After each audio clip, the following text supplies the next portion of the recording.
I feel myself inadvertently beginning to actually talk about the book, and I was like, okay, let's just get into it.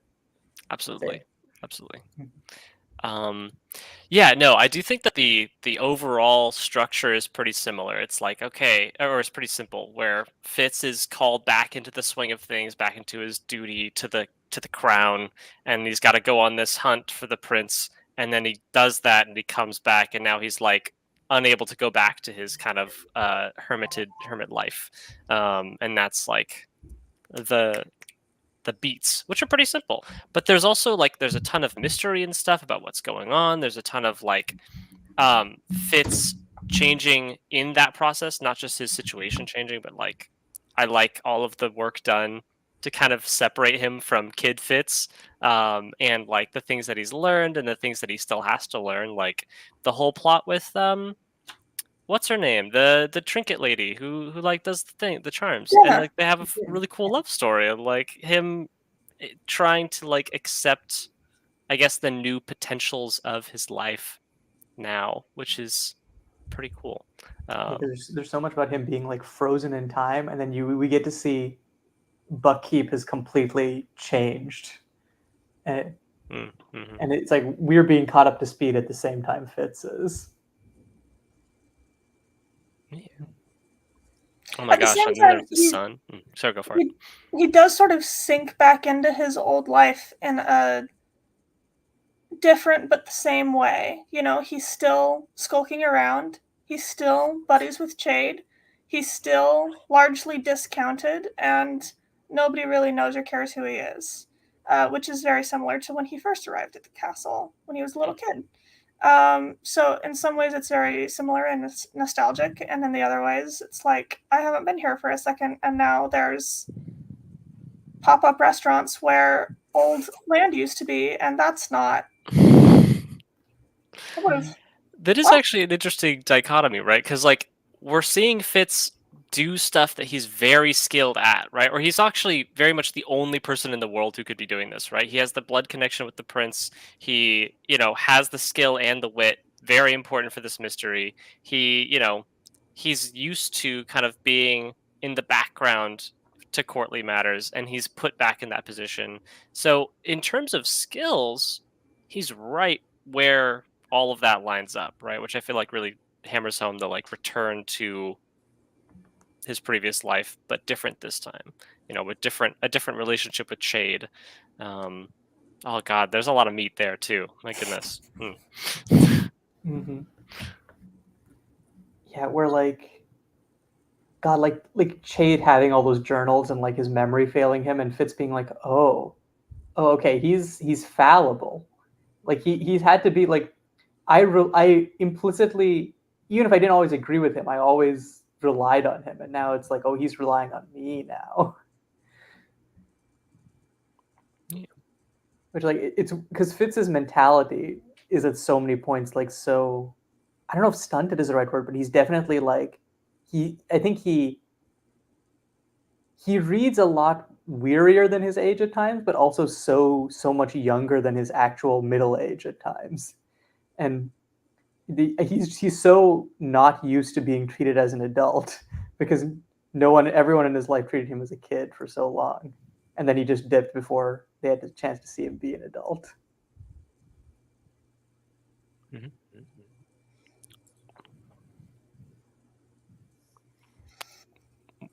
What do you think, Leia? Yeah. Sorry, my dogs are barking, so I'm just I see. stay on mute for a second. Okay. Is this Frodo? Yeah, special guest.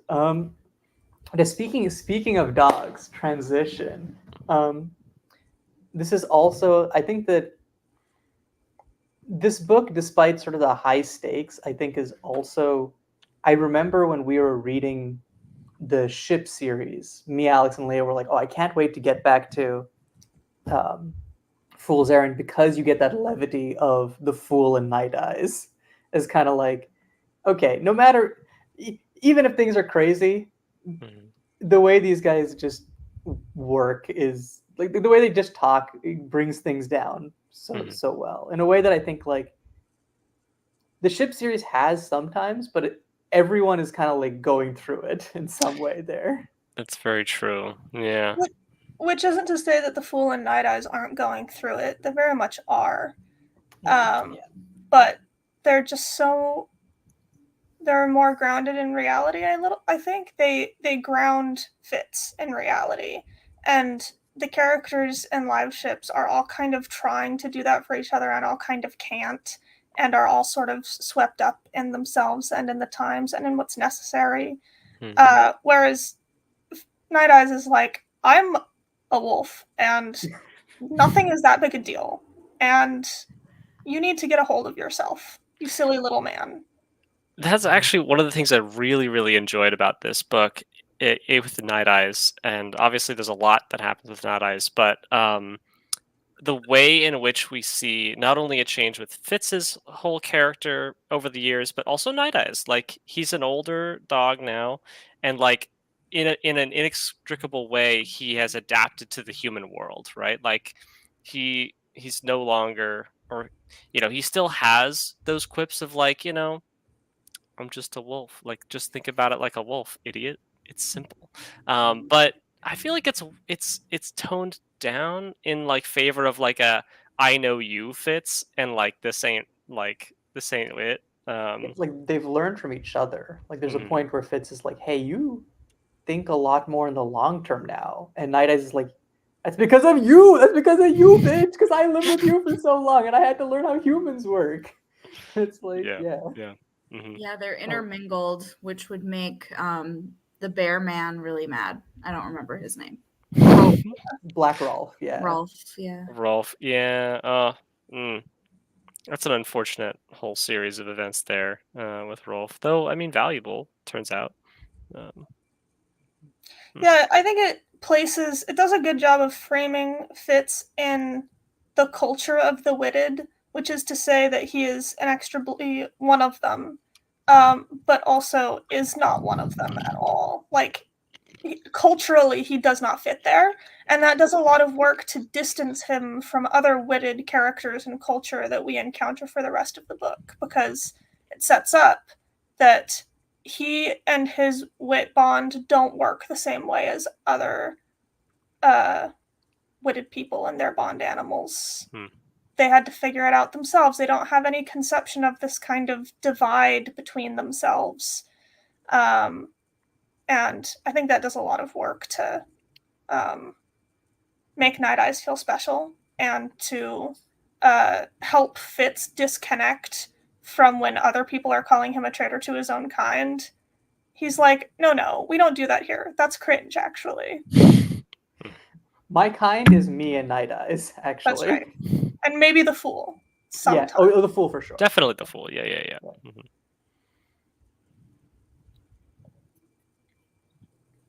Any special parts of the book you want to pick out, Alex, since you haven't had a chance to chime in yet? No, I didn't finish reading it, and I don't remember, so I'm just coming along for the ride and the vibes. Where I finished Night Eyes is, still hanging out, so I think that's the end of the book for me. Yeah, I also did not finish reading it. I chose my own piece.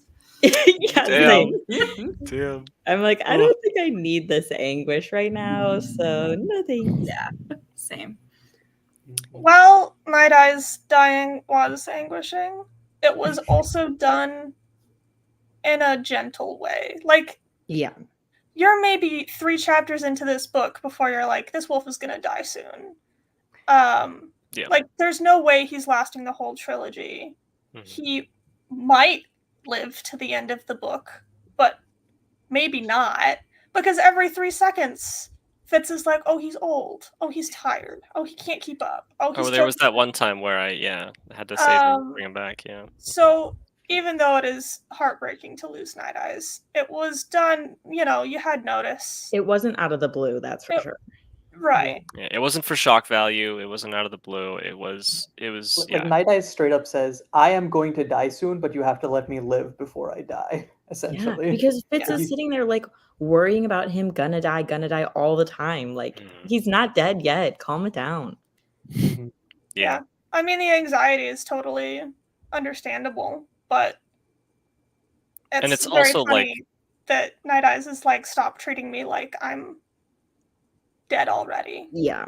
Like, do you want to Especially- just kill me now since you're so upset about it? Yeah. I do think that, like, this point for Fitz is very vulnerable because he has so much changing around him, and so the thought of Night Eyes also leaving him at this time is, like, I think heightening that anxiety for him, right? Where, like, he's like, well, hold on, no, we are going to adapt. Like, Yeah. Starling is emphatically out of the picture because turns out she's a bad person. Hap is looking to get a job. Without that, he doesn't have any reason to go back to his cabin other than Night Eyes. Mm-hmm. Yeah. And so he's like, this old peaceful life, which is totally good for me and not at all isolating me and stunting my potential. I need to go back to that. Yeah, and then just throughout the book, the fingers of the death grip get just pulled back. Mm-hmm. Like, nope, okay. Can't go back to that. Yeah. Yeah, I wonder, how do you think, for our new readers, I guess, how do you think that with Night Eyes passing, that's going to change, I guess, like the next book or going forward? Well, so I didn't realize this, but I got the first chapter of the next book already because the audiobook included it as like here's a sneak peek as the next book, and I just kind of like let it go. So clearly there's a lot to happen that needs to happen with, Fitz coming to terms with that grief and like that new, I guess, emptiness in his life. Yeah, because they were so tightly entwined. I think it's going to be harder for Fitz than it would otherwise be.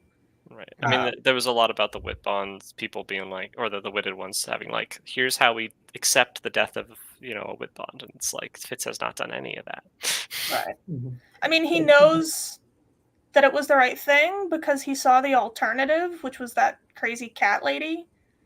Right? Like, he knew it needed to happen. He knew he needed to let him go, but I don't think that made it easier. And it's kind of like losing your spouse. You mourn for a really long time. Maybe you make a bond with somebody else years and years and years down the road. Maybe you don't. Mm-hmm. Yeah. I mean, he's bonded with animals before Night Eyes. Mm-hmm. Yeah, but he was so young, and none of them were like more than half his lifetime, True. Yeah. I don't know if I think that he's gonna whip onto another animal. I sort of doubt it, but if enough time passes and circumstances abound, then possibly. Yeah, I think he would probably think of it as. I think it's funny because Fitz would be like, "This is disrespectful to Night Eyes' memory," and Night Eyes would probably be like, "You can, if you are alone, I'm going to be so mad at you. Don't you dare be alone." Like, it doesn't have to be another wit partner, but like, you better surround yourself with people. Mm-hmm. Yeah. Well, it seems like he's in a good position to do that. He's got to be the new skill master. He's like responsible for an entire line of knowledge and magic. Mm-hmm. Yeah, which is like this worry has been brought up a couple times by Fitz in his own head of like, well, I mean, what if my skill use is like tainted or whacked out because of my wit use? And so like, how is teaching that going to be affected? Like, am I even going to be able to teach it? Like, well, it helps that the person he's teaching it to also has both the skill and the wit. Mm-hmm. At least one of them. Isn't he going to train more people? I know that that's the main one, but was he going to train a coterie? Is that a thing? Or are they done with coteries? No more coteries. They don't have one right now, but they could in the future. But they need a skill master. Yeah. Whether Fitz is willing to do that or not, or capable, is kind of up for debate. Yeah, they need to find more because again, for now, the skilled person that we know of is dutiful, essentially. Mm-hmm. Yeah. Which, hey, dutiful. Let's talk about it. It's his kid, but also not his kid. Yeah. God. And again, one of Extremely his kid. my favorite parts of this trilogy is getting to know Dutiful. I'm so excited to hear y'all's thoughts on him. He's a good kid. Look, I Which is honestly so don't funny think to he's say had about the enough. kid who ran away from home and was like plotting against his Haven't you ever been semi-plotting. in love on him? So true. I'm just not enough of a romantic to get it. You are On a Excuse me. reread, I found Dutiful more intolerable than I found Malta on a reread. Really? Holy shit! What What's got you? justice for Malta always? Yeah, well, I'm a Malta defender, but Dutiful just like I don't know. He's annoying as fuck. And I resent him because he basically is the reason that Night Eyes dies. I didn't want to say it, but I was thinking the same Mm. thing. I don't know how Fitz ever doesn't like low-key hate and Hate resent him. Dutiful for the rest of his life. Yes, Because if someone, if one of my siblings or something inadvertently caused Frodo's death, I would still love them, but I would hate them forever. yeah, I Low-key. think it's probably I because mean, like Night Eyes it's- was going to pass soon anyways. True. And Fitz knew that. And also, in a weird way, like Night Eyes is passing along with the passing of Dutiful's cat is kind of what gets them to bond in the first place. Where it's like I don't think Fitz is capable of putting I think Fitz blames himself before he blamed you. He's like, I can't believe I let Night Eyes come with me on this journey. I didn't tell him to go back when I could have or whatever. I love how He's- Fitz is like, I let him. Night Eyes would not have just stayed home and sat in the literally cabin. didn't. Like, what's he going to be knitting a sweater waiting for Fitz to come back? Okay, Yeah, nobody lets Night Eyes do anything. right. I mean, Fitz literally left him behind, and then he like caught up. Yeah. But yeah, no, I do think that Fitz is more than indirectly responsible for the death of Dutiful's wit bond as well, and I feel like there's a little bit of like, Yeah, but that one wasn't real. Yeah, it was Like fake. it was like some mean lady Manipulative. pretending to be a cat. yeah, but it was like, the there little was cat also did like it. actual cat there. The cat, Yeah, Clearly. the cat didn't even get to hang out or like be its own little person. Yeah, the cat was really wrong. It just came along Right. for the ride. But Dutiful's love was real.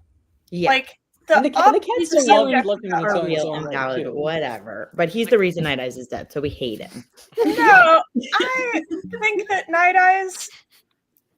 Night Eyes was gonna die anyways, but he didn't have to die a horrible, like long, agonizing death where he's like Was it wondering- agonizing? I feel like on page it was a pretty peaceful. No, he like is bleeding from his intestines the whole book because the cat scratched his belly. Oh yeah, That's not. Is that what killed him? I don't think that's what killed him. That was I one of think the it things that led contributed. to it. Like he died from his multiple injuries that were sustained over the course of like half the book. Mm. I think the fishbone was more damaging than any cat scratch. But also, I see what you mean. There is a buildup of stuff, and that is a contributor. That's for sure. Yeah, and also, who in this book didn't get a little maimed? You know, everyone got a little bit maimed. Night Eyes just happened to be really old, and he couldn't, you know, after all that That's fair. time, couldn't keep up with the maimings. Mhm. one maim too many. Yeah. God. Maybe. So I don't blame Dutiful for Night Eyes dying. I think that before they left, Night Eyes and Fitz were kind of like, hey, what if we left the cabin for a little while? I don't know to do what, but we should like go out and hit the town a little bit for old time's sake. Mhm. And Night Eyes was very much like, let's go hang out with the fool, you know?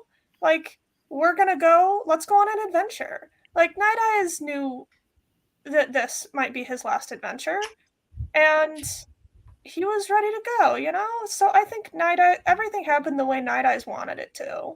And I respect that. And perhaps Yeah. regardless of, yeah, I don't know. I don't really.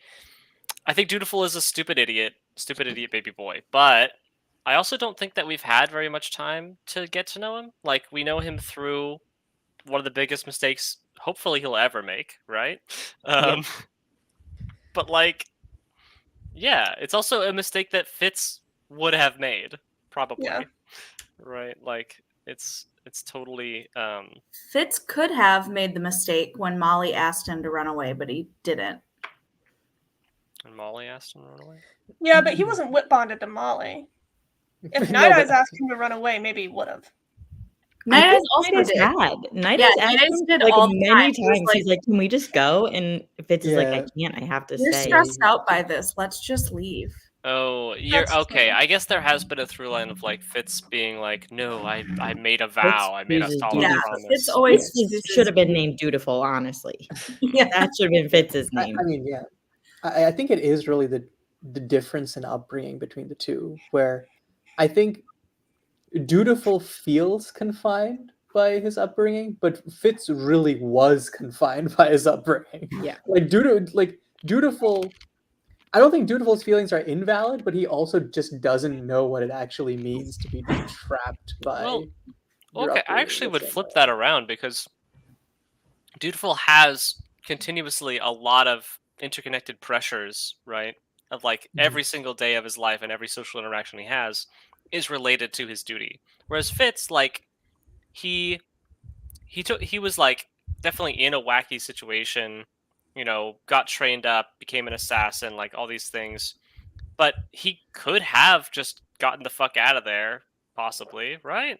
Like, what is that's Shade true. gonna His hunt him down? Like, His life is only like worth whatever it is if he's useful to the crown. no, he can he Yeah, can become a, you know, I a mean, nobody. the thing An is that absolute there's nobody. always going He to like be becomes a threat to like the royal family if he like goes off. yeah. Well, especially when he And was like I younger. think Chade could like, if it was just Shrewd, I think Chade could have been like, hey, let him have a life. Maybe I don't know if Chade of the first trilogy. I think Chade of the second No. trilogy died. But yeah, first with trilogy Shade would Regal in have the been like picture, there's no way. Like Regal meant that Fitz's life always had a price on it. yeah. I see. Okay, you know that I forgot about that. Yeah. I mean, I agree that Fitz was more mentally confined than Dutiful because he just had all of this responsibility and pressure of things that were really, really important and not just like, you know, saying the right stuff at dinner and being nice to the courtesans and whatever. Dutiful was more physically confined. Like, That's fair. Dutiful is a caged little cat who is pacing around being like, I am so bored and I cannot leave. Fitz And I had like no got to friends. go on fun Yeah. little assassin missions. He didn't have any friends Attacked by either. the forged ones. Yeah. Yeah. And I think that part of it is also Fitz is also like skilled by Shrewd to have sort like this loyalty to the crown, Yeah. which is like Oh, I yeah. think that it's kind of like a low key part of why he ends up sticking around and having so much loyalty, I Yeah. forgot despite that his own personal happened. loyalties lying elsewhere. Yeah. a little bit. Yeah. Yeah, definitely. 'Cause it's that like staunch kind of always sticking to that as like an underpinning. Yeah, that was skilled into him. Yeah. Because otherwise, yeah, yeah. I like Dutiful because we can see exactly what he's made of in hindsight, right? I think that if this were the first trilogy and we're meeting Dutiful without any of the knowledge of who his parents are and under what circumstances he was born and why, then I would like him less. But it feels very satisfying to go through this book with Dutiful and be like, that's the Kettrican in you, isn't it? Or that's the Fitz in you, isn't it? Like, it's satisfying that his character is so consistent with what you expect it to be. Like, oh, you're really brave, but you're really nice, but you're really like kind of a little shit, but you're really like you've got some stick to itness, but you've got the same sort of inner struggle and duality that we see from Fitz. And I think that's something Robin Hobb does a really good job of in these characters, and mostly Fitz, but you see it in Dutiful, that these characters are not necessarily good or bad people. They're just people, and they experience emotions, and they do actions in the way that people do. It feels very Naturalistic. to read with them. Intimate, yeah. That's a good way to put it. Yeah. I also liked Ketrigan's super cool. We didn't get to see a lot of her, and when we did see of her, she was just kind of like my son, but like also a little bit of Ketrigan in the boy. It was good. Yeah, it's good to see. She still definitely respects Fitz. Yeah. Yeah.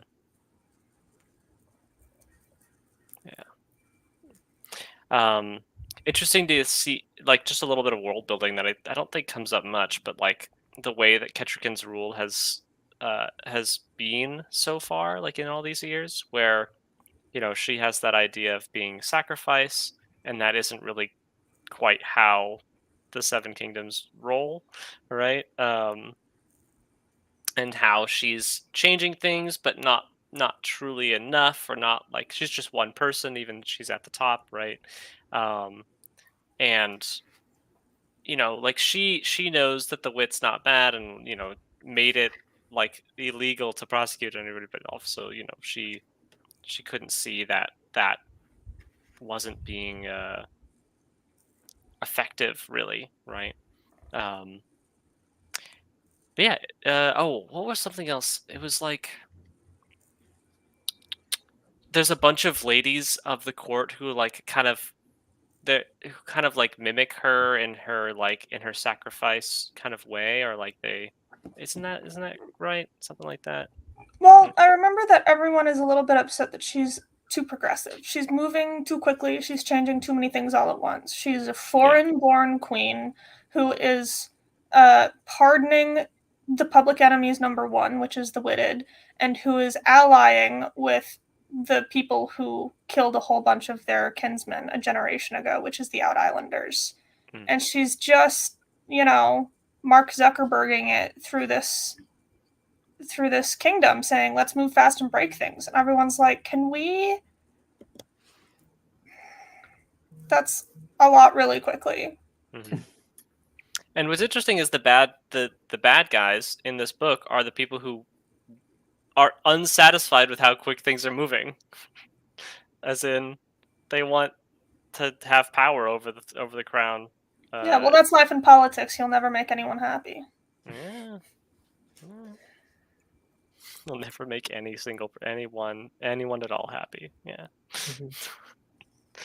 You can't make everyone happy. You can't make a single person happy. Truly. You can't make your own son happy. You can't make anybody, not even a single person, happy, because you have all of this responsibility and everyone has an opinion about how you need to use your power. It's rough. I mean, hell, I am on Instagram accounts for members of our current presidential cabinet, and all of their comments are just full of abuse of different issues. And I'm like, these are human beings, actually. And that doesn't mean that every single thing they're doing is good. It also doesn't mean that every single thing they're doing is bad. Good Lord. Yeah. Goberment. So yeah, go for it, Anand. Yeah, and I think there is sort of like I think there is a thing of like, even Ketrigan a little bit is feeling like, hey, things are going a little slow. And you have Chade as sort of like the I would say almost, not traditionalist, but he's very much like, things are going to go as they go. We kind of just have to, we can't do more, otherwise everyone's going to hate us. And I think that there's an interesting balancing act between Ketrigan and Chade, where it's like Chade is trying to like, he admires Ketrigan and is like, oh, she's doing so much and she's such a force, but also, oh my God, she's changing so much. Help. Yeah. Yeah, he's like, this is putting us in great danger, right? And as the person who's supposed to be kind of keeping track of all of those daggers in the dark, right? That is, yeah, clearly his burden.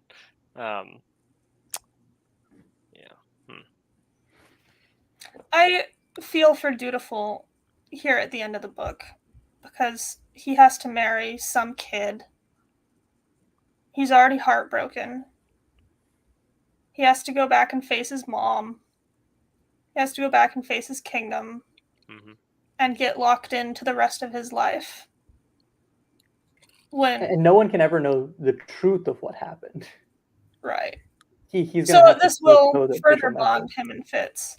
But I also feel bad for his 11-year-old wife, because who wants to marry someone who just went through a really bad breakup?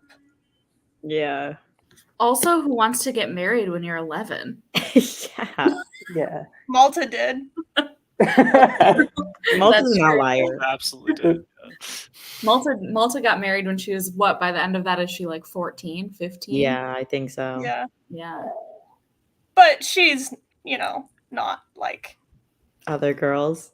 other 15-year-olds. Oh boy. I love Malta, but come on, she had that one coming. Yeah. For sure. Yeah, no, that sucks. And yeah.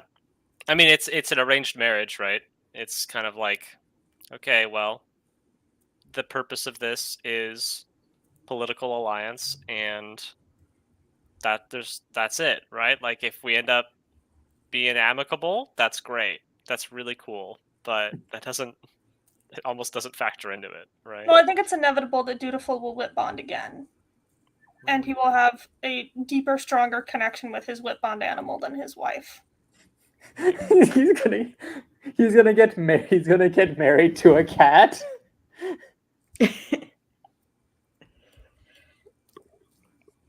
If I remember rightly, the book ends very hopeful about Dutiful's arranged marriage.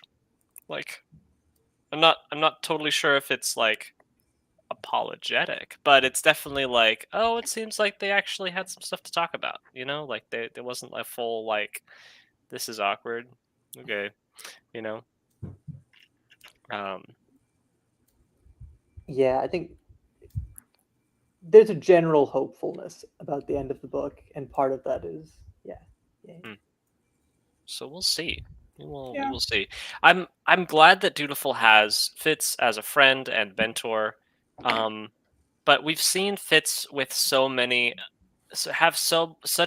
fraught and maybe codependent relationships with his mentors and stuff, like as the only people that he has to talk to about anything that matters, right? I'm a little worried about that for Dutiful, and maybe that's the lot, right? Maybe that's just what it's got to be. He's the prince, no confidants, no friends who can really know all the stuff that's going on that aren't the adults, right? But that's gonna chafe. I feel like it's not gonna be great. I think he's got to get another whip bond to ease that pressure. You're so on board. You were like. So Dutiful's allowed to move on from his whip bond death. Yeah, because he wasn't married for like 20 years. Mm-hmm. He had a little fling with a slinky little cat. And that doesn't mean he didn't love her, but it was like, what, a month? It was like a year, maybe? Something like that. And I think it was a lot of interactions with the cat before, the woman in the cat stepped out, and was like, hey, come to the woods or whatever, right? Like, that was later. He'd already bonded with the cat, right? But yeah. Anyway. Okay. Yeah, actually, there's so many places we could go. But I also think that Fitz is allowed to move on. I am really jazzed about him getting together with that really cool lady who Jenna. Thank you. I think that's great, and he deserves it. And she seems cool. I like her. I want to talk about Fitz's fatherhood, because it feels like across his 3 kids, his fatherhood has kind of broken up and separated all the different ways in which that means something to him. He feels vast responsibility to Nettle, even though he's never met her, but she is his family, and he has to protect her by protecting Dutiful. He has to protect Dutiful because Dutiful's being a little shit, but he's also the heir to the throne, and he is loyal to the throne. And so his loyalty to his kingdom, and also his weird, like, loyalty to Verity, and because he was loyal to Verity, his then loyalty to Dutiful as his father, that's complicated, but all very still much a fatherhood figure, kind of. Yeah. And then his responsibilities and fatherhood to Hap, who he has done the most fathering for. Yeah. And I think it's great that his fatherhood has kind of been fractured into different kinds of fatherly love, and what that means for his responsibilities to these kids, and what that means for how he raises them. I think it's interesting that in dealing with Dutiful, he's like, man, Hap would have just gotten the point of what we needed to do here, and I wouldn't have to fight him on everything. Like, if I had raised you the way I did Hap, then we wouldn't be having these problems. And I don't think that's true, because Dutiful is too much like Fitz to be complicit.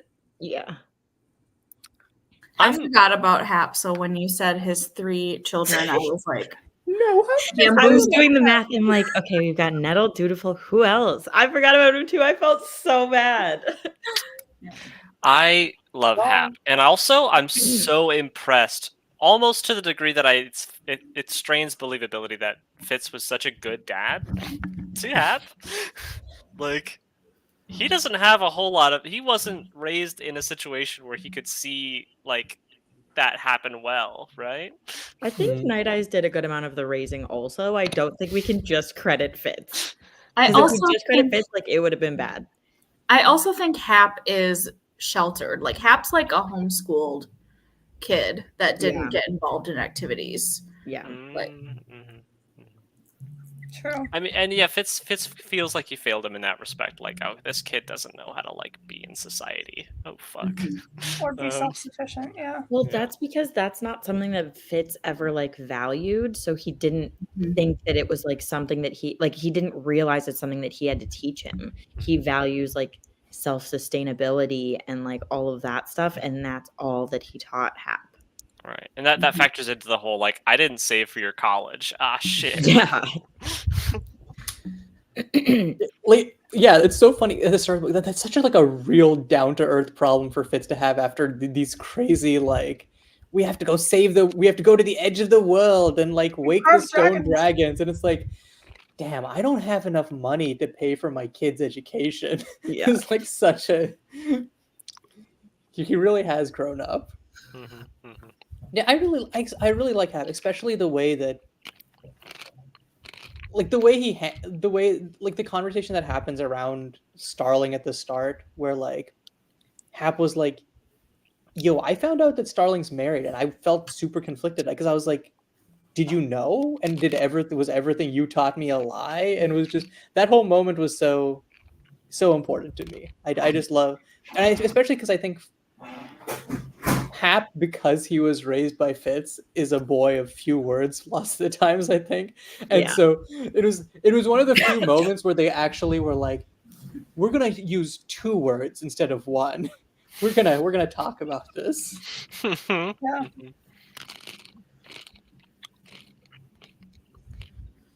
How do you guys feel about when Fitz followed his like skill connection to Nettle and like happened upon like found Burrick's shack and like saw, them living their lives? How do you feel about that whole scene, but also his decision to just like leave, right? Was this when Nettle was little? Yeah. I think it was very cowardly of Fitz to leave. Yeah. You don't think his reasons were very good?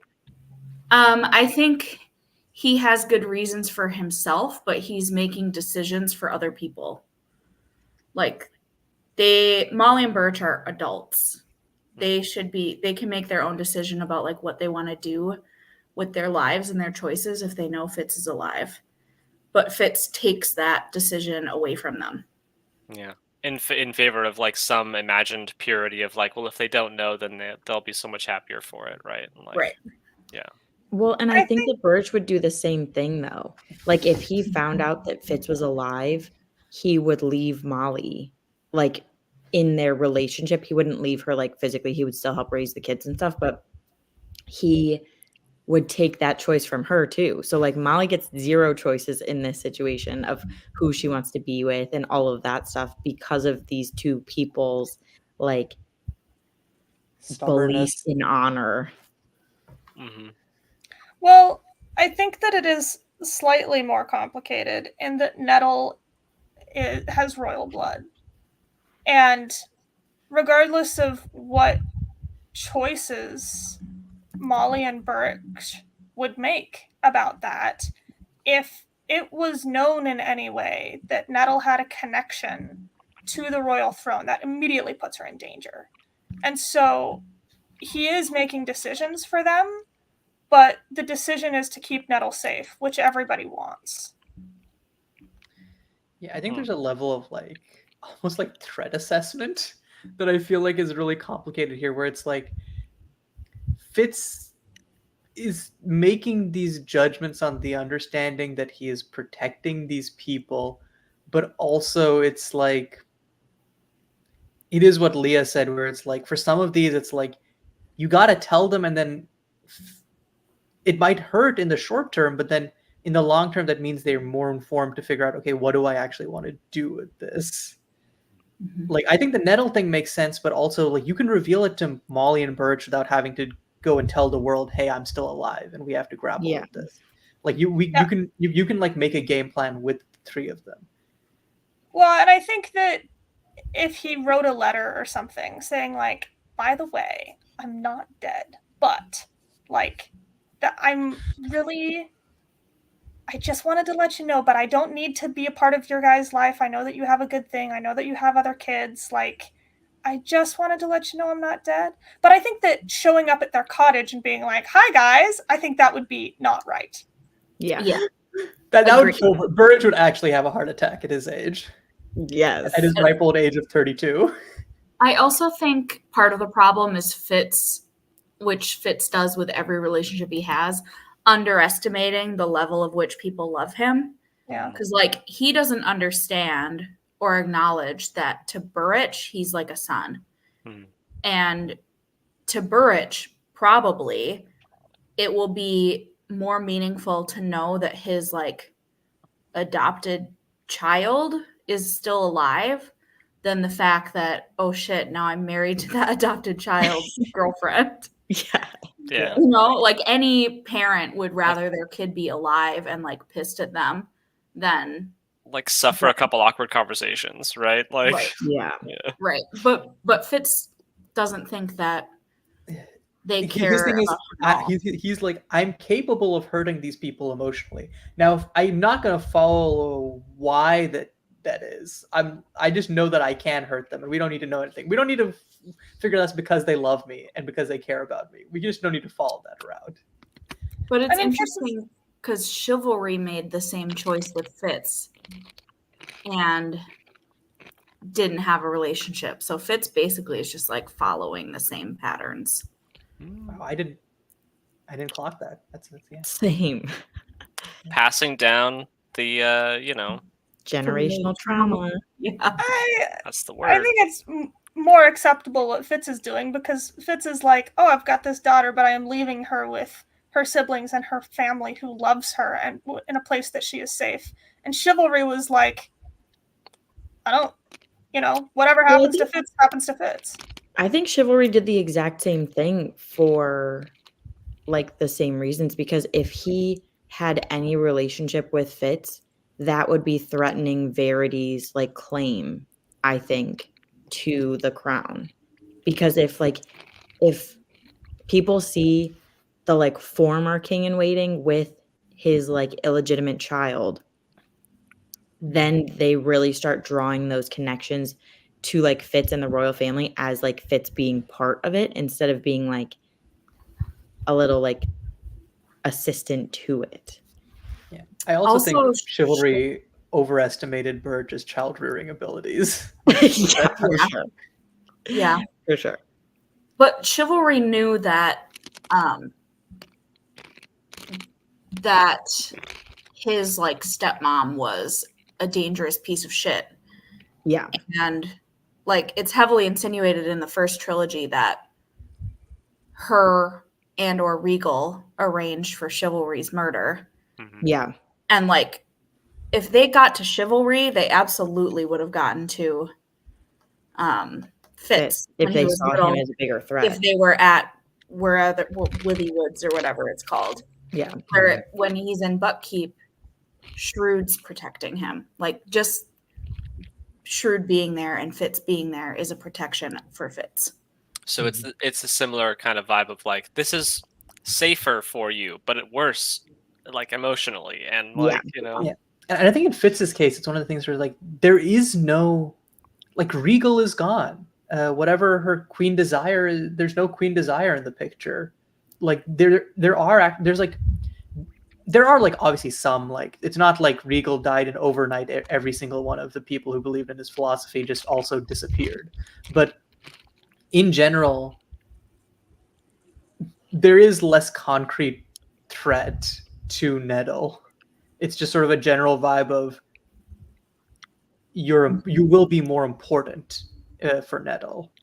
And again, doesn't even have to reveal her being royal blood. You can just reveal himself to Molly and Birch.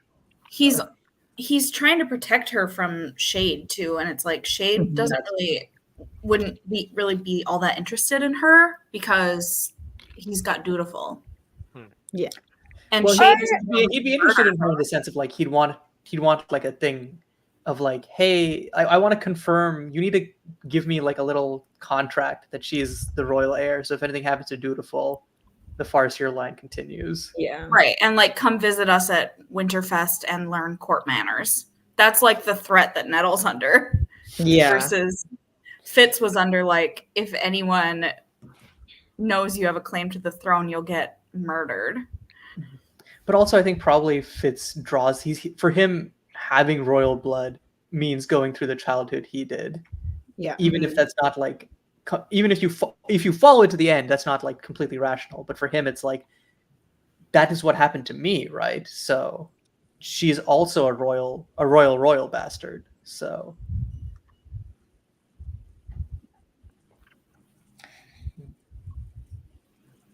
I think it's a difficult decision for him to make. It's kind of like, are you brave enough to let Nettle go and live her own life? Or are you brave enough to reconnect with them and be a part of their life?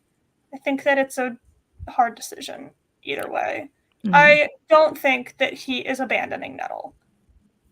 Yeah. I think part of it comes down to, for me at least, is how much is Fitz actually like, because I think he's like, okay, I'm gonna leave these people and go live my own life, but his own life isn't just simple, it's stagnating, right? He's not making this choice and then, okay, I'm gonna live life to the fullest. He's cutting himself off from these people who are integral to helping him, I think, keep developing in something. Or like he's cutting himself from like almost all social connection that's keeping him stagnant. And so that's the thing for me, right? Where it's like, in a weird way, I would not as much mind him not going back to Buckkeep and leaving this part of it, like, because I get it, right? It was a really traumatic part of his life, and he's given an out, but he's not taking it and turning it into a new life. He's turning it into just he's almost like, well, I'll live my life as though I was dead because that's what everyone else believes. Yeah, disconnection. I mean, it's like he says, he's doing it, to keep Nettle safe and to like, to not compromise the fact that people need to think that he's dead. But like, I don't know. I think there's a bit of cowardice in there, and I think there's an understandable cowardice. But yeah, it's not great. Back to the risk assessment with Nettie. Nettle, sorry. I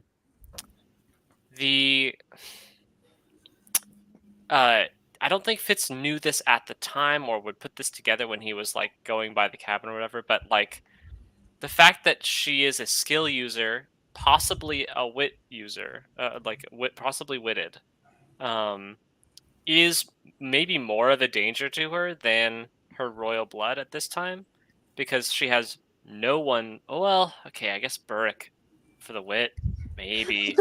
And as we saw, he did an See amazing how job. Birch He did a did that with fantastic Fitz. job. Okay, maybe Burrick has grown. I'm gonna cross my fingers and say maybe Burrick has grown, but it's not great. But for the skill, like if there are other skill users, she might reach and find them. They might find her. Like it's gonna be pretty dangerous and bad, right? There's the danger also of just like becoming a drooling baby if you get like lost in the skill current. Yeah. She's not trained, and it's extremely dangerous just in its own right. Yeah. Which I always thought was interesting when Fitz is in this book refusing to teach anybody because he thinks that will keep them safer if they don't learn. And it's like, you know firsthand what it's like to like get lost in that skill stupor. And you're leaving I think them that one is all actually open him to being them. a coward, right? Because like Yeah. he still like he knows how much, like because he'll skill out and then he'll have his skill headache things, and I think he's just like, I don't want to hurt anymore, so I don't want to try teaching people to skill because that involves And I don't using the want to skill. hurt them. Little, yeah. Yeah.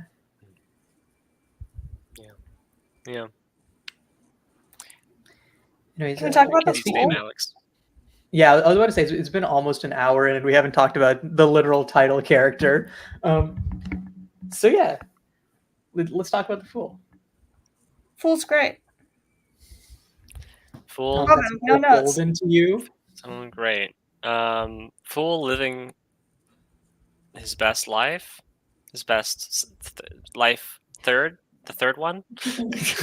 Yeah, fabulously wealthy. Mm-hmm.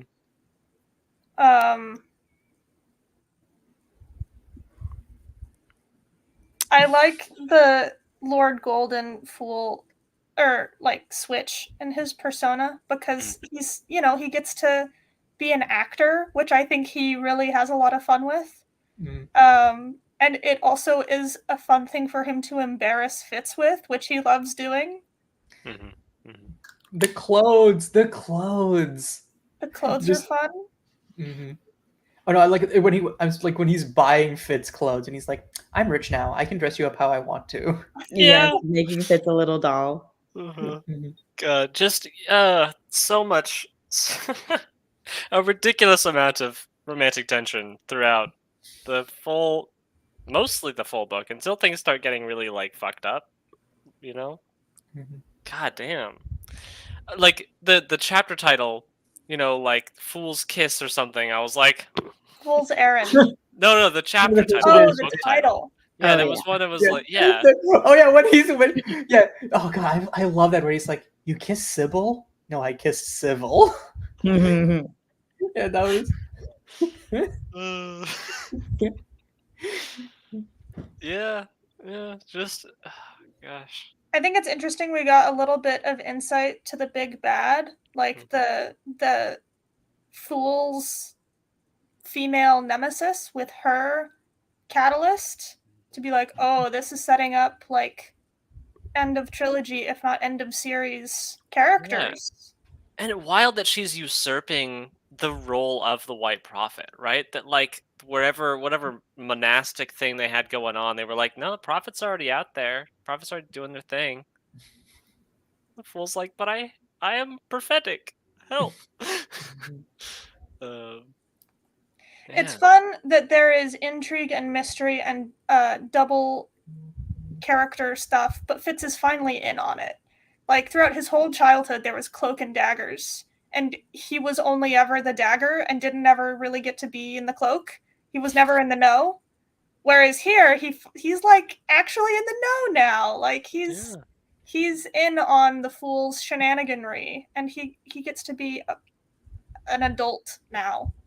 I'm gonna he has some control over it. You mentioned the cloak, and this is a divergence from the Fool. I'm sorry, but I'm really curious in the second book to find out about Shade's new apprentice, because we see none of them. None of right? them. Yeah. We only suspect that there was an explosion that injured them during the time that Fitz was there, or they were working on making an explosion happen, or something like.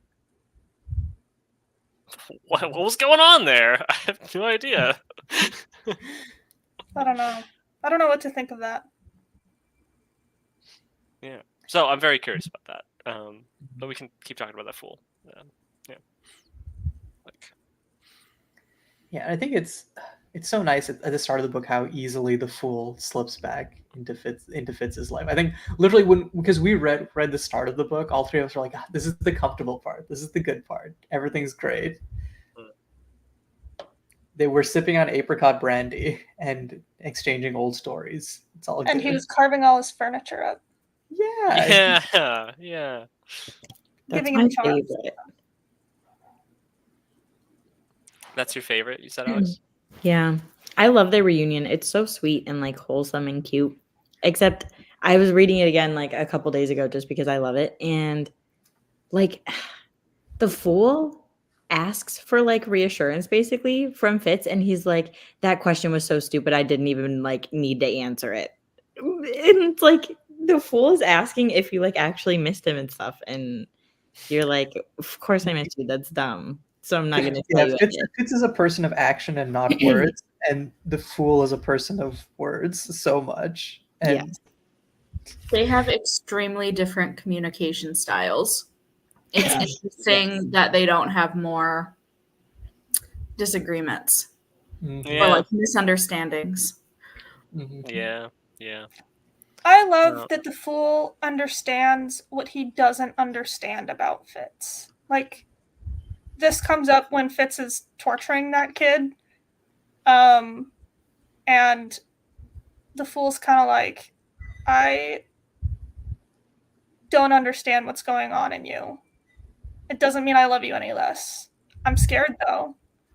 And kind of like the Fool also has a long history full of trauma and terribleness, and he never uses that as a weapon. He never uses that to justify bad behavior. He never makes Fitz feel less than because he isn't a prophet with historical ancient powers.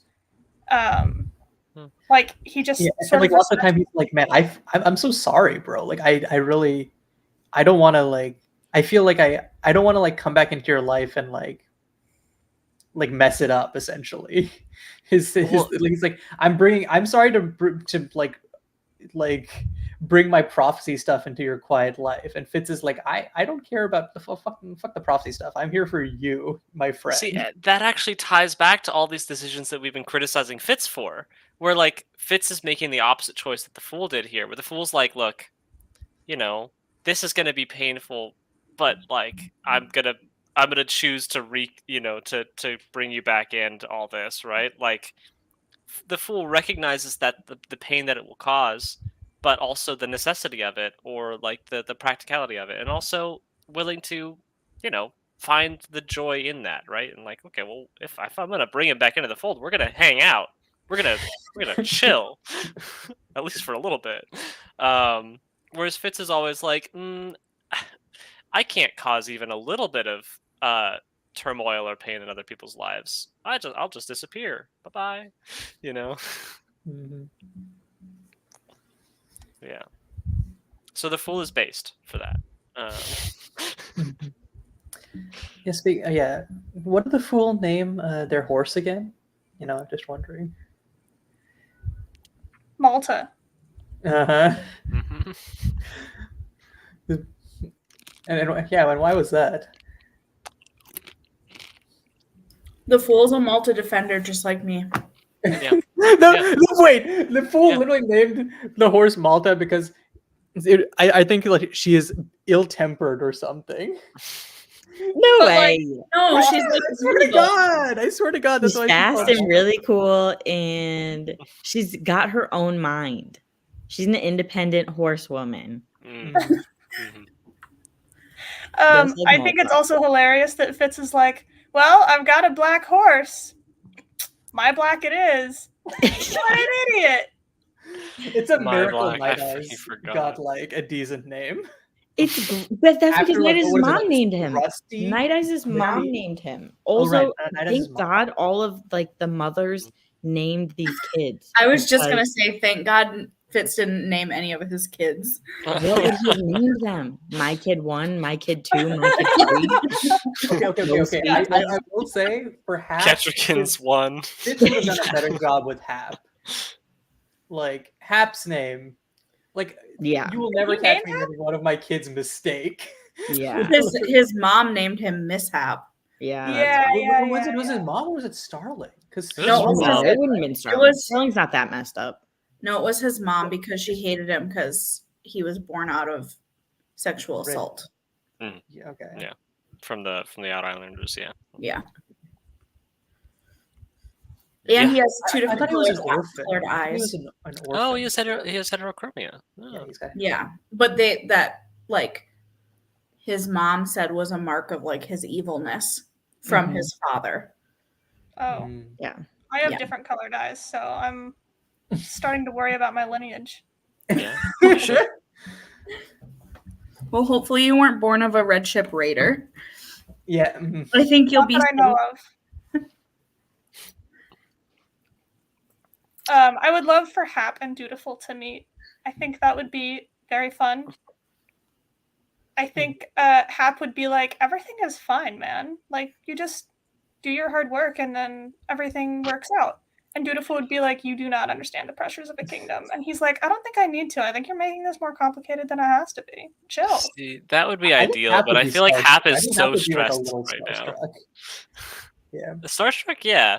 No, I do think Hap is like he's having a hard time adapting to city life, you know? Like he used to, be able to just kind of like tend to the chickens and whatever and like I think he's having a okay, great done. time. He gets to No. kiss girls. He gets to learn about cool cabinetry stuff. Mm, He gets to go to cool restaurants. It's like, you move away to college and you get college friends. maybe. He didn't seem like he was actually having a great time with the cabinet stuff at all.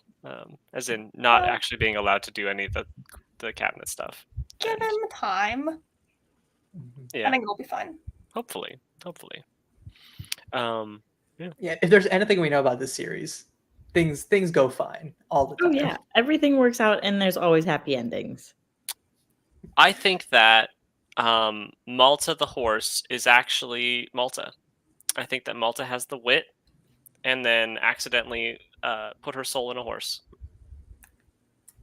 That is a hot take. And the fool was like, I'm getting you out of here. I think Tintaglia would be pretty pissed if the fool took her horse person. Horse person. I think No, Rain true. Rain would be even more pissed. Oh, for sure. Yeah. But Tintaglia, I feel like, has this like she's my pet claim on Malta. Also, Yeah, I it guess would be interesting, Tintaglia like, would a know repeat that of the Malta's last soul book, went except into the this horse. time Like, Rain even and if Rain Tintaglia. doesn't know, like, Tintaglia would be like, yo, her soul's over there. Like, Mhm. Something that I wrote. Her. Huh? Oh, I was saying Tintaglia probably would eat Malta if she became a horse. Just be Yes. like, Yeah. wow, you're big meat now. Yes. It would be dangerous. you're big meat now. Something I wrote in the Discord when I read it was the use of the name Bolt as a baddie. So when he's torturing that poor kid, he like gets flashbacks to when he was tortured by Regal's henchmen, and that guy's name was Bolt, which is the same name of the dragon that overtook Vivacia. Mm-hmm. And when I read it, I was like, what does that ship have to do with anything? Before I remembered one previous trilogy before that Regal's henchman was named Bolt.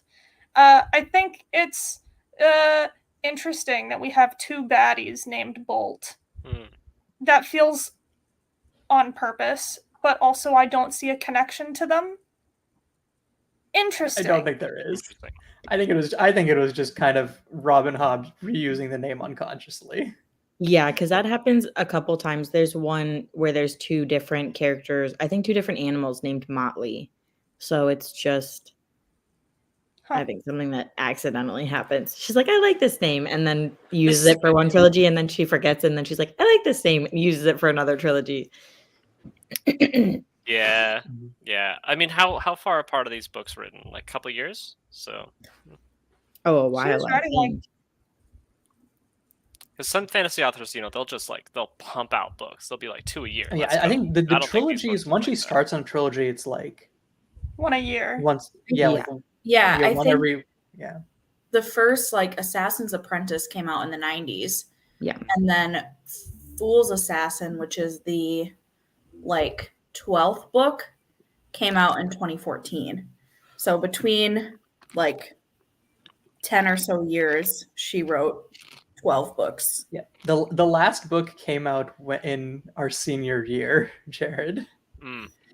It came out while I was studying for IB exams, and I was like, I can't read this right now.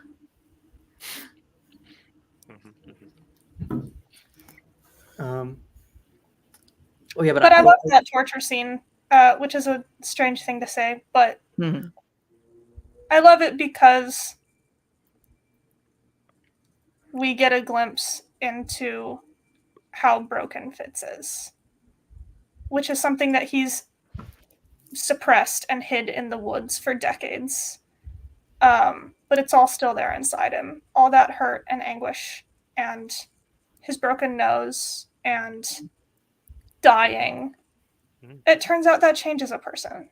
And also all of the just killing people, killing a lot of forged ones, I feel like there's a lot of, it's just, look, I'll torture the kid. It's necessary, right?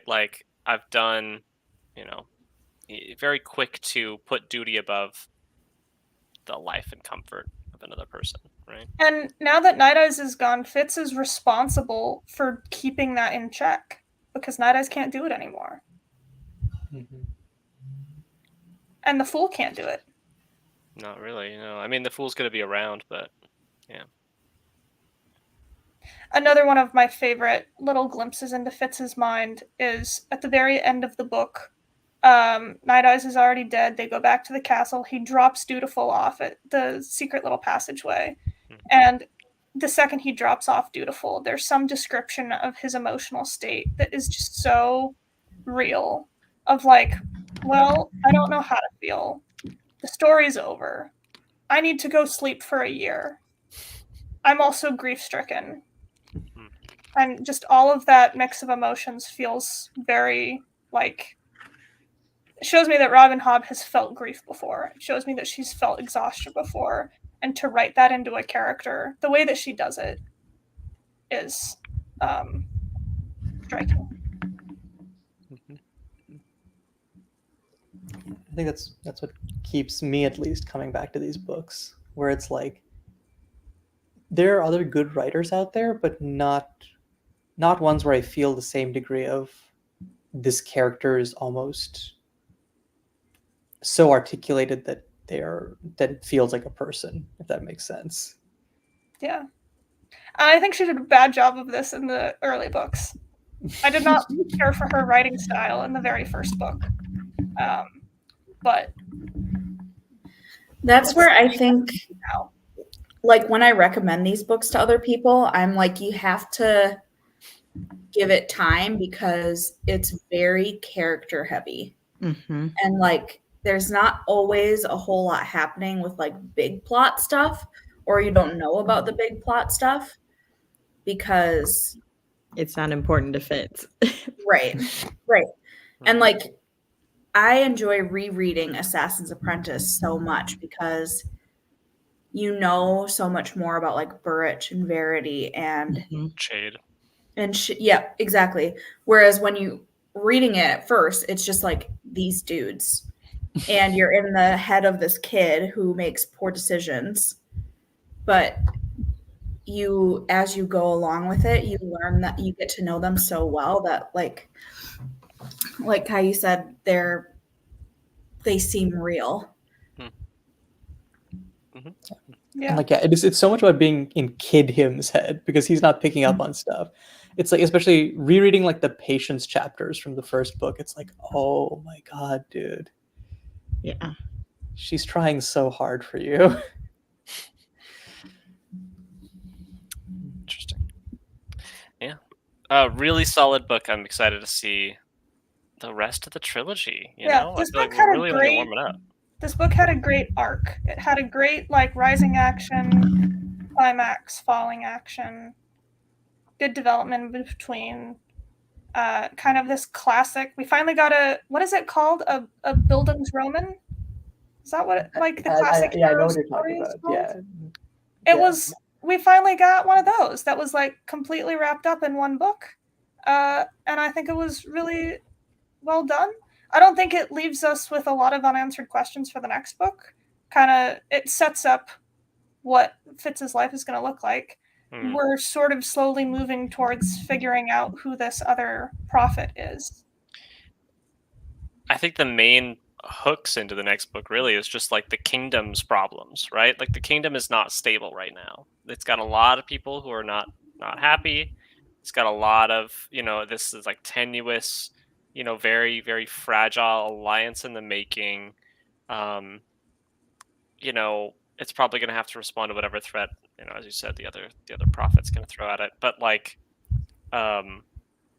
yeah, very, very clean ending. More than I would expect from a first book of a trilogy, in the sense of like usually a little bit more is left, like, oh boy, cliffhanger, what's going to happen next, right? Especially for Robin Hobb books where they feel like rolling almost. Yeah, well, and I remember in the first trilogy, that first book was like, we're going to do exposition for the first 85% of the book, and the last 15% of the book we're going to go really quick, have a really intense little plot here, which felt rushed and stressful, which it needed to be. Whereas we got more gentle sort of, here we're getting into the story, we're figuring out the mystery, we've got some combat, some things resolved. It was more balanced here. Yeah, pretty dang cool. Excited for the next one.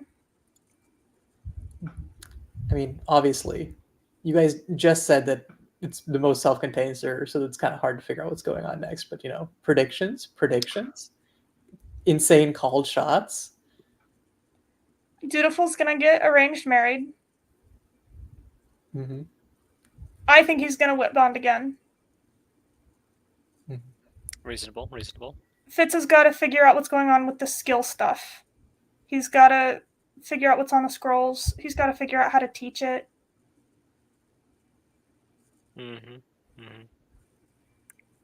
I think that, unfortunately, I think something is going to happen with Nettle, in the sense of like that's going to come back into focus there. Like it's been such a teased worry, I suppose, in this first book. I don't know if it's going to happen in the second book or third book of the series, but like, I think Nettle's going to be in actual danger soon. I think that's probably going to be a kick in the teeth. Yeah, this new alliance. I would like for Hap to become an incredible cabinet maker and then get contracted by Fitz to come and build secret passageways into the castle. That's super fun. Mm-hmm. Super cool. I think that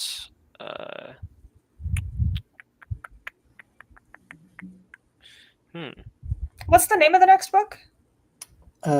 Golden Fool. So not really giving you much information there. No, not really. For speaking of, I guess for more information, I guess the next book is my favorite in the series overall, if that helps anything. So like the whole series. Yeah, is that surprising? Which Yeah, one that's is shocking to me. really, which one's your favorite? This book to me in the series as a whole, I'm like, This trilogy? the next book. The next book. Oh, that's my. I feel like so much. We'll talk. We have to. I'm like completely neutral about that one. I don't Okay. hate it. It's not one of my favorites. Okay, which one is your favorite then? Would you think? It depends, but usually it fluctuates between Royal Assassin and Assassin's Quest.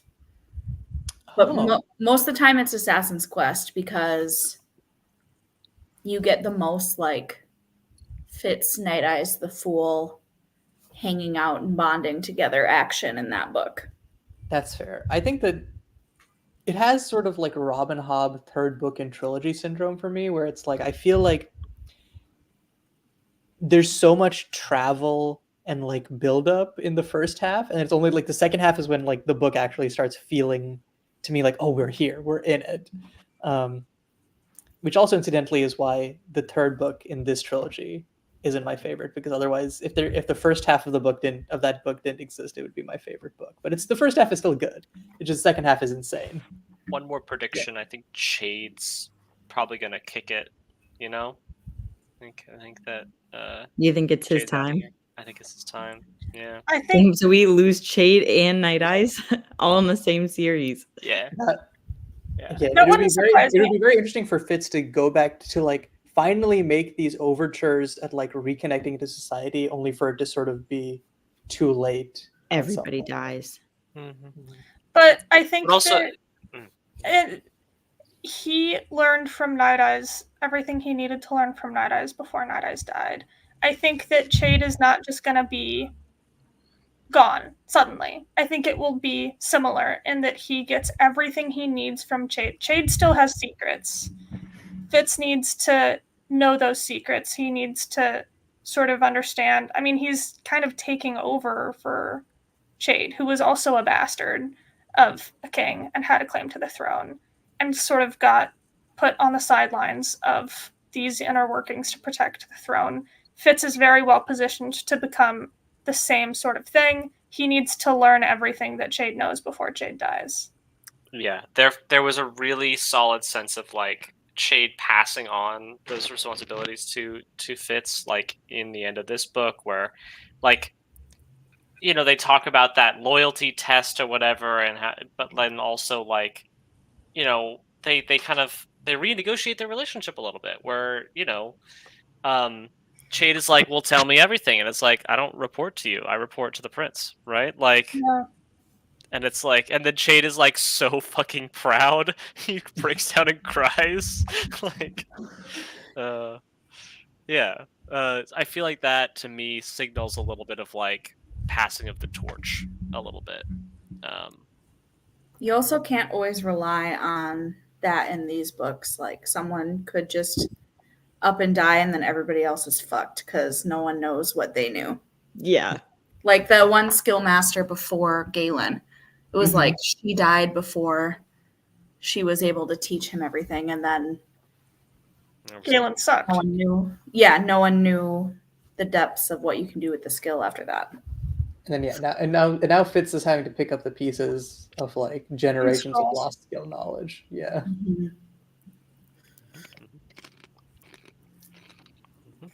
Yeah, it'll be interesting to.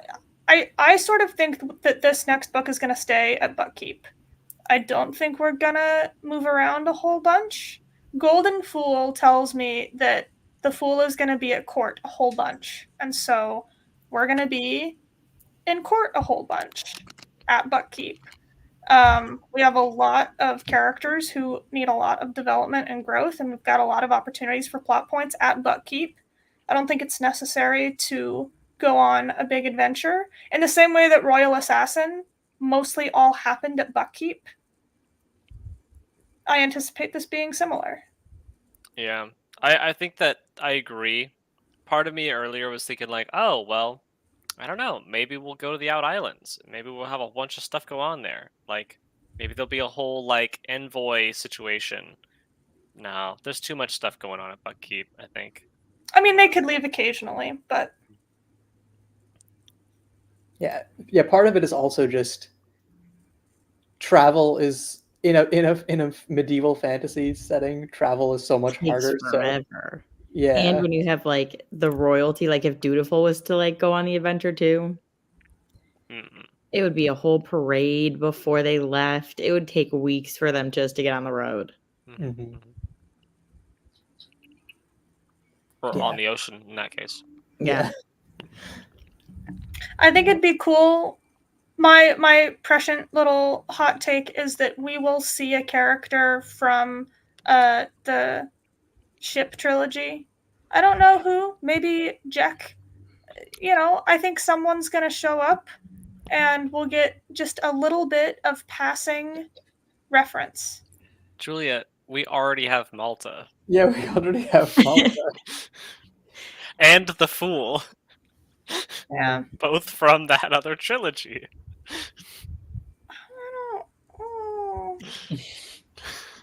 Yeah, this is Lord Golden. That was Amber. Thank you very much. Okay, all right. True. That's true. Neither of them are the Fool. Yeah. Right. We get both the Fool and Lord Golden in this book. 2 for 1 deal.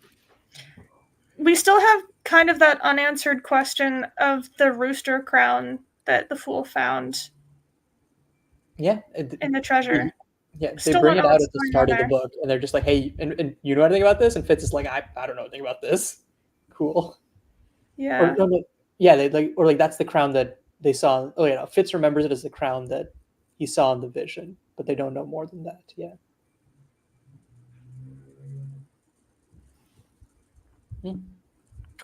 Cool. Okay. Yeah. Any other thoughts, complaints, questions? Complaints. Actually, I do have one complaint. Is that Laurel as a character? I kind of wish she was a little more memorable because she. We didn't talk about her at all. Yeah, she's such a big part of this book, and then she just. Yeah, she's there. Oh, she doesn't come up later? I mean, if I'm talking about this book, I'm talking about okay. our discussion for this book. Because you said she comes up a lot in this book, and I was like, oh. And then we didn't talk about her. Ah, yes. Forgot about her. Forgot. I mean, yeah. Unfortunately, because she is kind of important as like Kettrikin's like agent in the mix here, and then also like has got her own connection to the Witted community, and like rejected that, and is now like a little bit forgiving of it, and then it's like there's a lot going on there. She's also part of my favorite scene in this book, where Night Eye shows up and Fitz is like, "Oh yeah, that's my dog," and she's like, "No, that's not a dog. That's a wolf." And my dog looks like a wolf. It's fine. He big. Don't worry about it. Mm-hmm. Yeah, Laurel's kind of like a blank piece of paper. She's got like nothing going on. Great supporting character. Like she takes a lot of like agency, and like I guess a lot of the things that she does of her own accord do matter as well, huh? I don't know. Why does it feel like that? Why does it feel like she's kind of a nothing burger? Because like she like went out to investigate the the burned person in that town, and saw Fitz there and whatever, and like she's like a danger to Fitz's identity, and then like she takes the boy away right when Fitz is gonna torture him to death. Like these are things. I think for me, she's not as memorable because rather than a fully like developed character in and of herself, she feels more to me like a device to accomplish all those things you listed. Yeah. Like we don't see a lot of the motivation and emotions of it, I guess, or like Yeah, like where it's like you could, in a sense, see Starling as a device to accomplish the things that she gets done, but she has such like a strongly defined personality on top of that she still feels like a real character. Laurel just kind of feels like you're here to like question Fitz, and because your presence makes Fitz and the Fool do this charade where they pretend they don't know each other. Yeah. Yeah. Like it just feels like she's a tool to do those things. Provide like she's a tool obstruction make to the the plot fool have a to be little Lord bit. Goldman, essentially. Yeah. Yeah. No, I think that makes sense. I think because she's sidelined a lot by the fact that her role in this whole book is basically like as obstacle, right? And plot device. Yeah. Yeah, that makes sense. Anyway, R.I.P. Laurel. We'll probably not see her in the next book, right? So fun. True. I honestly don't remember if we see Laurel or not. But Like on track. screen after that. Oh, After this no. book. Oh no. I remember Well, hearing I about love how, her like- on page, but I don't remember if she shows up again. Yeah. I love how it's like, this is a character-focused series, which I agree with, 100%. But also it's like, yeah, this one, yeah, not so much. She's Yeah, but not Laurel. not Laurel. There are a Not couple blank characters sheet like Laurel. that here and there, but also she has like an enormous cast of characters, so it's fair if she's got a couple that Fall off. Exist for Right. plot. Do you remember that guy, that farmer whose pigs ran away? You know? Remember yeah, that guy? he's like more memorable than Laurel to me. Yeah. Yeah, it was a piece of He's shit. Wow, Pissed so about his memorable. pigs, and then everyone's scared of Fitz because of how he reacts to him. And then Jinna's like, you are a very intimidating man, Tom Mhm. Badgerlock. I do love Tom Badgerlock as his like Yeah, that's as his fun. like hidden name. His alias. White hair Yeah, thing his going on. alias. I sort of don't think that he and Jenna should have some fantastic romance. I think it's just like nice that there is a female influence in his life who doesn't hate him, other than his aunt. And wait, yeah, is Kettrican who's his Looks like- aunt? Kettrican. Well, Kettrican, yeah, I guess technically she is that. Stefan, yeah. Or he's just aunt, yeah. That's weird. That's I don't like thinking of Kettrican as as his his aunt. aunt. Yeah, It's it's weird. just so weird to think of that. Because they're like the same age. They're like pals. I just feel like they're friends. They've boned. And I don't think she would hate it if they did it again. No. No. So let's not call her his aunt. She is. They only technically boned. I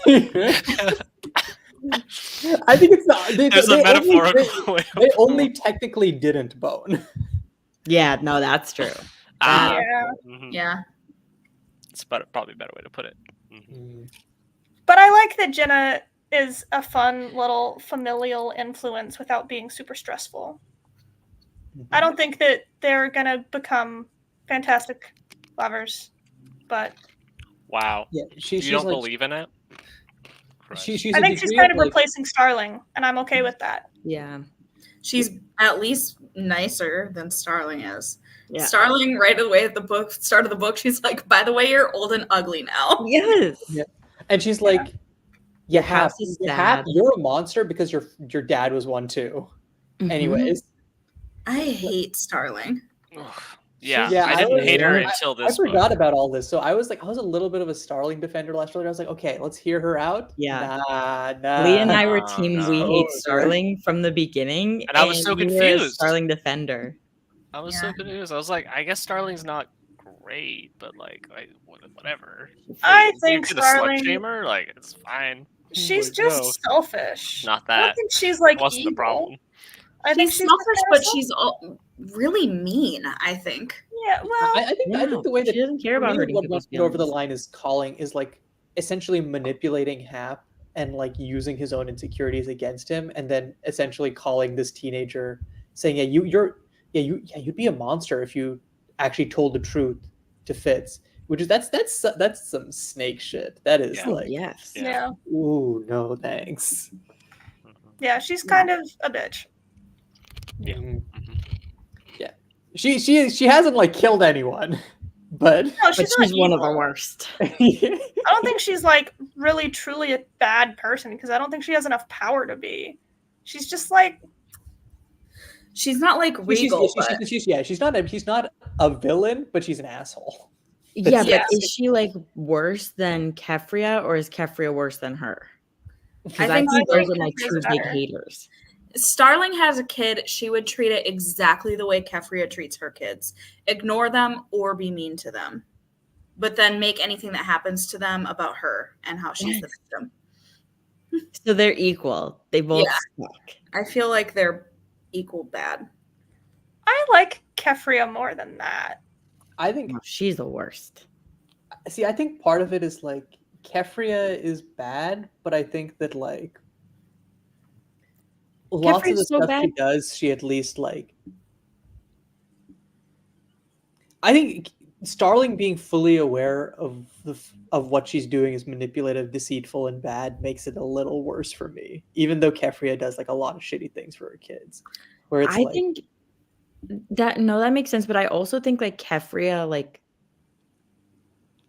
always justifying stuff that like what Kyle does and stuff makes it also because she's just being willfully ignorant at that point. Like that she could see that.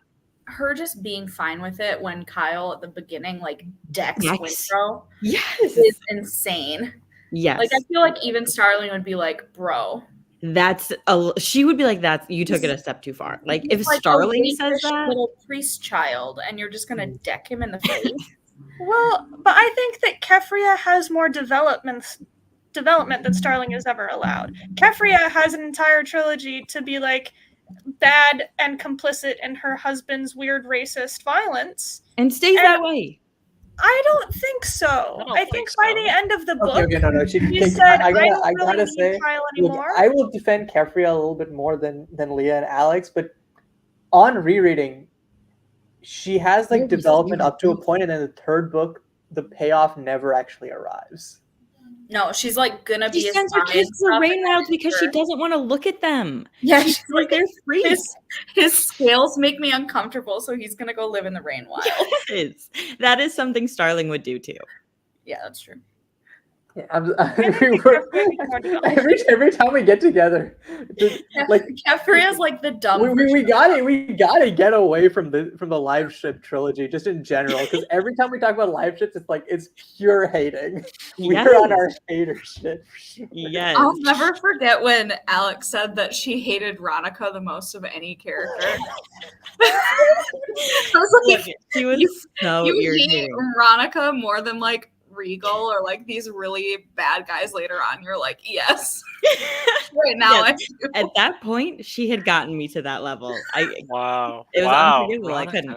But now I like her again. Yeah. She redeems herself. Kefria, never. I do think there can be a villain in a story and you not have a personal emotional reaction of hating them. Whereas that's the thing. I almost feel like the villains in this series, okay, maybe not Regal, but like I think the villains are almost like overshadowed by like the petty assholes in terms of hate. Mm-hmm. Yeah, because you're closer to them, right? The live ship villains it's like some Umbridge versus Voldemort shit. Not to take it to Harry Potter. Yeah, it is bad. Because like Galen, I think we hate more because he's like closer to Fitz. Like Regal does all of these things, but it's never Regal actually taking action against Fitz. Regal also is like kind of funny sometimes. Yeah. Well, villains do a good job at being villains, and you're like, yeah, you sure are filling your job there, buddy. Like, oh my gosh, what's his name? The pirate guy, Kenneth. Oh my god, yeah. Kenneth did a great job of being a villain, and you sort of vibe with him, and you're like, yeah, I like the Kenneth chapters. And then he rapes Althea, and that goes out the window. But until that point, you're kind of like, I vibe. Like, this guy's bad, but I vibe. I vibe with him being bad. Yeah. I think the difference there is we're more in his head. Yeah, we get his perspective. Mm-hmm. Yeah, that does change a lot. It's weird. And he also is kind of funny sometimes. Yeah. Like that will do a lot for me. If you like can crack a joke that I laugh at, I'm like, okay, you're okay. All right. Yeah. I almost feel like we'd be more sympathetic to Kenneth if we weren't in his head, which is crazy because because he's already we would think that he was what everyone else thought he was. Yeah. Yeah, a liberator of slaves. And Yeah, hero. Right. Whereas we see every moment. Oh God, we've already talked. We've already there's a lot of good stuff in this other series that we didn't just read. Yeah. Okay. Sorry. For Fool's Errand, any more comments, thoughts, questions, complaints, concerns? I don't think the witted group is going away. No. The old blood. We're still going to have political tension there. Yeah, that's true. There's a lot. They like have state secrets. You know, like that's not great. Yeah. Yeah. But that's, I think, the end of my thoughts on Fool's Errand. No more It was thoughts. good. I liked it. I also liked it. And again, it feels like a really strong start to the trilogy where it's like, okay, we've been away from these guys for a while. Let's put them in a situation. Yeah. So that we can like get the dynamics back together. Mm-hmm. Yeah, I do like this book. It just traumatizes me because of my guys. Yeah. Understandable. Yeah. And again, I know this is just me. Specifically for me, I'm so excited for you guys to read the next book because there's so many little juicy things to get into. So yeah. Brilliant. Okay. Yeah. Till next time. Podcast. See you all next time. Very excited for that. And thanks for inviting us on again. Yeah, thanks for having us. Bye, I guess. Bye. Mhm.